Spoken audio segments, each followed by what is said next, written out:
Alrighty, here today again in the Kaga, the Tier 8 Japanese premium carrier, and we have the pleasure of being bottom tier, not atypical in the Tier 8 matchmaking bracket. We're paired against a Shokaku, against a Montana Republic, Bourgogne, Bismarck, and then Minotaur, Hindenburg, Cleveland, and then 4 GDs. So, pretty difficult matchmaking, especially with some of the Alpha AA ships on the enemy team.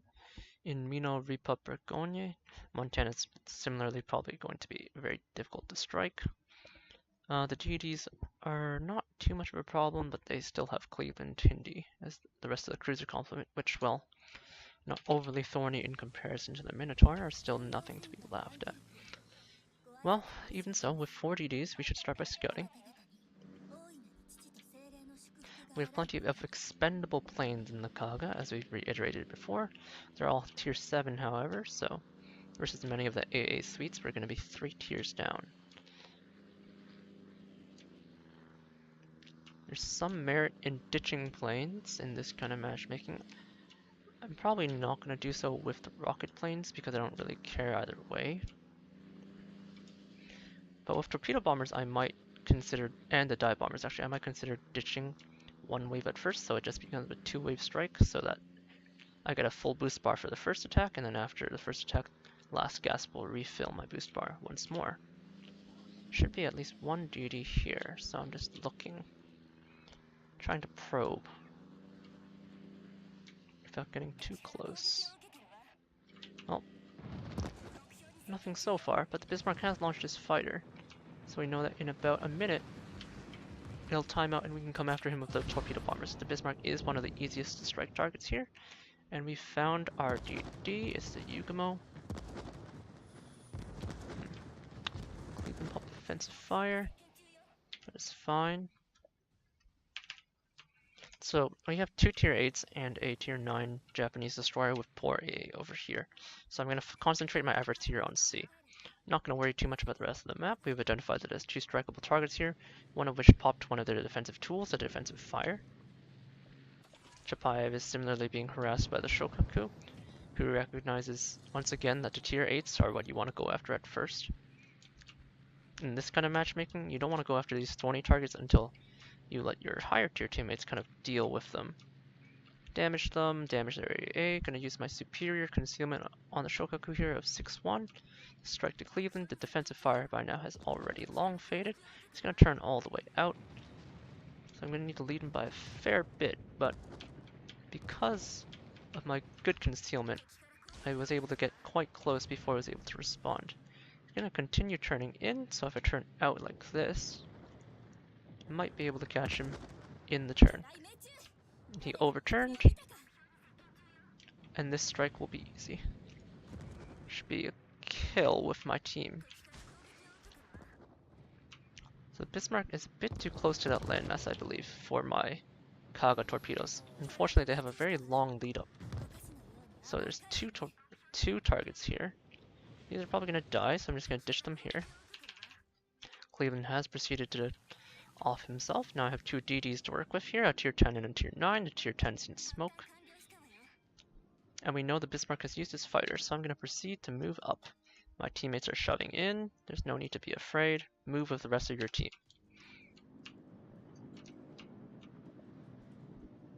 There is a Benson there, kind of destroying my Fletcher's life.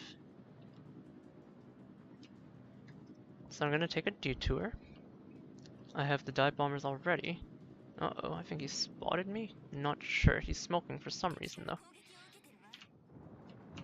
With that said, I might still get one reset on him, so I'm gonna try for it.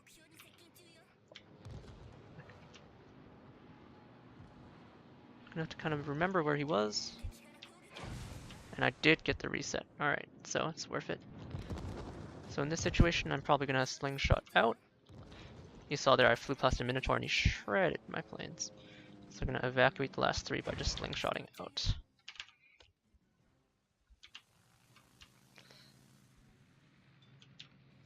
So the Shimakaze was spotted again outside of his smoke, so he smoked to disengage from my torpedo bombers, I guess. Maybe he thought I would go for him.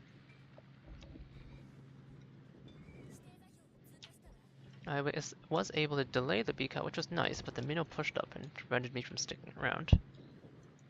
Arming at outside, use my superior's concealment and good range. Get a nice accurate first drop. Want to lead by a little bit more. So we saw the fighters there's launched, so I'm going to spend a torpedo wave going after the Shimakaze first before I reapproach Bismarck. Got some kind of in-cap, I'm not sure. And so this way I'll have last gasp.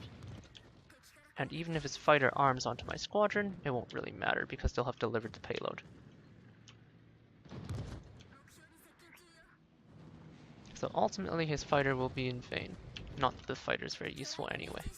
Did get a torpedo hit on the Shimakaze, and those torpedoes delivered should be lethal on the Bismarck, even if my teammates don't kill him. Oh, okay, he did manage to dodge some of my torpedoes. Impressive.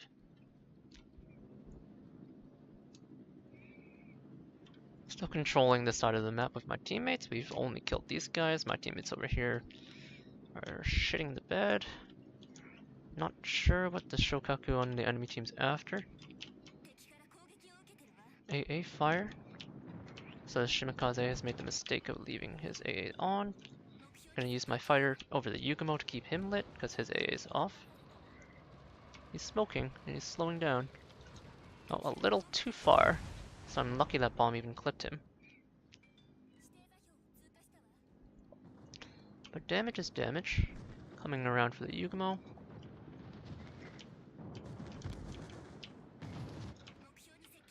Both the Yugumo and the Shimakaze have dual purpose mounts, so they do have 5-8 in terms of AA range. So it is fairly important that you turn it off. Set him on fire again, 2 bomb strikes. Planes are getting low, but I think it's pretty worth coming around both for another pass and to drop another fighter, in case the Shimakaze decides to just leave. So people are sassing us for winning C.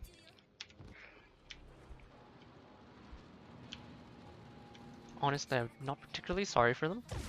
Got another bomb strike, nice. Gonna come in with the fighters now, and because I dropped that fighter, we know that Shimakaze just left his smoke. Gonna continue to harass them and chase them. This time with the fighters, we still got plenty in reserve.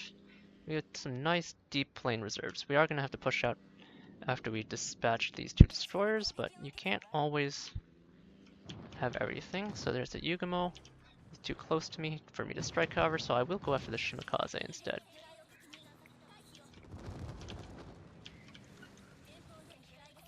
Apply a bit of lead. I did miss there, unfortunately. So now I'm too close to the Shimakaze to strike, so I'm going to go after the Yugumo using my mini-map to kind of aim ahead of him. So I can pre-arm.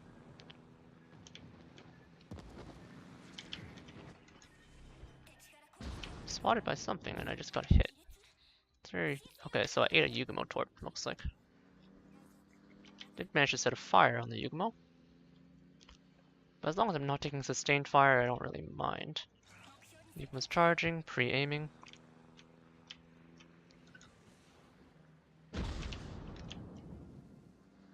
Please shoot the Yugumo, my friends.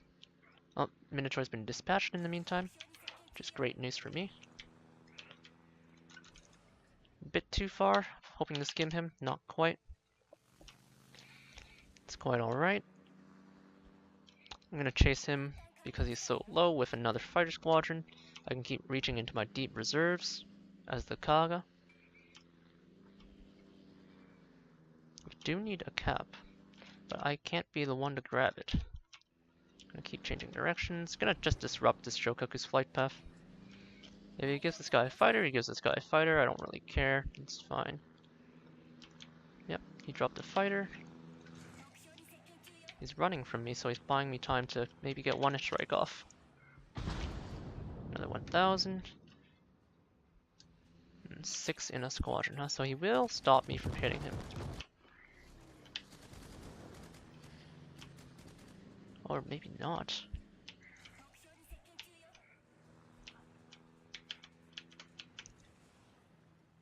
It's kind of down to RNG. Nope, not quite. So now there's a 400 HP Yugumo. But I still have fighters, that's fine.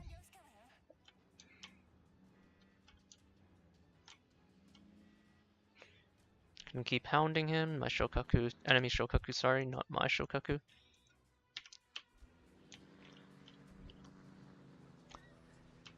Hounding what's left of my teammates. That's quite alright. Looks like I would have turned in if I were the Yugumo back to the rest of the team. He's traveled maybe 4 kilometers. It's probably about a square. Okay, there he is. I'm gonna drop a fighter so that I can't get disrupted. And finish what we started. Hopefully my fighter tags his fighter.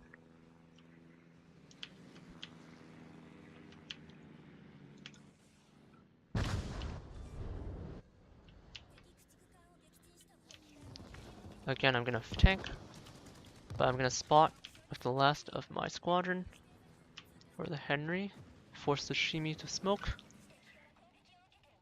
Alright, I was unable to do anything there. That's fine. The Henry has an approximate idea of where the Shimi is now. This game's gonna be difficult to claw back.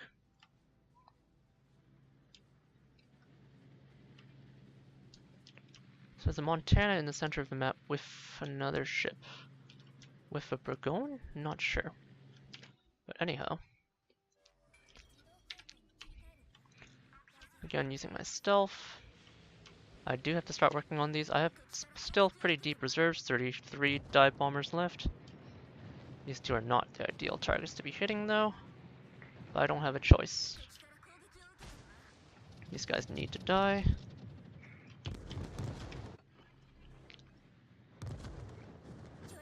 One, two, three, four. Burgoyne splitting from the Montana makes my choice of target easy. I'm gonna use my speed boost just to bring the torpedoes in a little closer.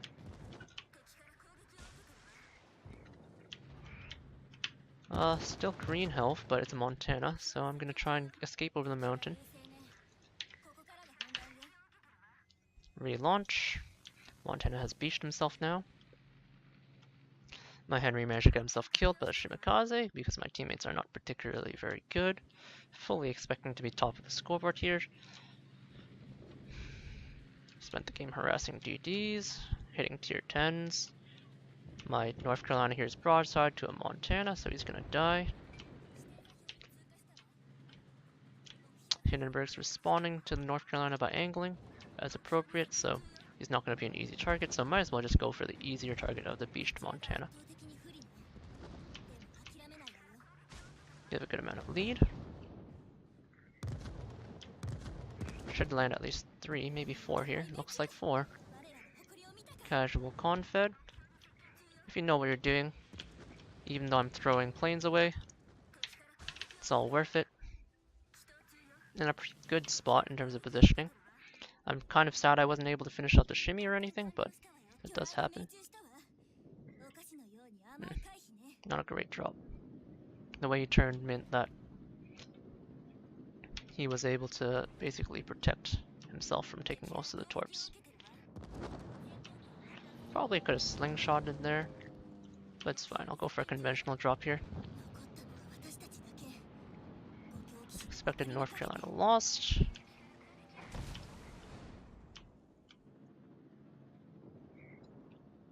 It's easier for me to go after the Burgoyne than to turn around, so I will do that. Not the best. I do need to just finalize kills here. Time is running out, but don't really have a choice. The Burgoyne has no mid-range AA aura, so I'm gonna proceed after. I'm getting attacked. Hopefully my AA will shoot down the Shokaku dive bomber before it hits me, but there's no guarantee of that. Monty's probably right here. Don't see him. He's still there actually, protected by AA. Well, in that case, Hindenburg's also turning out, so makes our choice easy for us in terms of what we want to attack. Might hit one. There we go. Excellent choice. Broken engine. So I have something like 4.4 kilometers of range on these, so I can just launch them there. There's a Benson in front of me, which is going to be problematic, but I am the last one. And there's only like 3 seconds left, so not too worried about dying here. Needed to wait for my planes to basically arm. You can't attack with them immediately following leaving. And unfortunately first the game has ended in a loss. But that's quite alright. We did do our best to try and carry the game as from our position as a bottom tier carrier. So if we go to the score screen, we got a Confederate, we killed a ship, we did 100,000 points of damage with 18 torpedo strikes, 12 bomb hits, and 16 rocket strikes. Set 5 fires, 2 floods, 6 encaps, 2 defended ribbons. Team score wise, 1500 on the losing team, unsurprisingly. The enemy Benson that we were unable to stop in BCABs seems to have had a good game as well, so good for him. As you can see here, we've lost quite a few planes, 12 to 22, 24. Most of these are fighters, keep in mind. 44, 49, 49 plus 6 puts us to, ooh, math is difficult, 49, 55, 65, 74, 79, 79 plus 7 is an even number. Oh, it's not as hard as it should be. 86, so 86 planes lost. And we still have pretty deep reserves. We did get to the bottom of our torpedo bomber reserves, but we still have plenty of dive bombers. So a good variety of damage on a mix of targets, 66,000 from torpedoes, 23,000 from bombs, 8,000 from rockets. Unsurprising, some decent amount of fire damage this game. But yeah, that game was definitely kind of not on us. We were definitely doing our job there as a tier 8 carrier. And as you saw, we were still able to be quite effective, made it to the top of the scoreboard. So even in a Enterprise or a Kaga with down-tiered planes, don't be afraid to try and pull your own weight when you're bottom tier. Things definitely aren't as doomsday scenario as people seem to make it out when they're less experienced. And yeah, there you have it. Bottom tier Kaga. Cheers.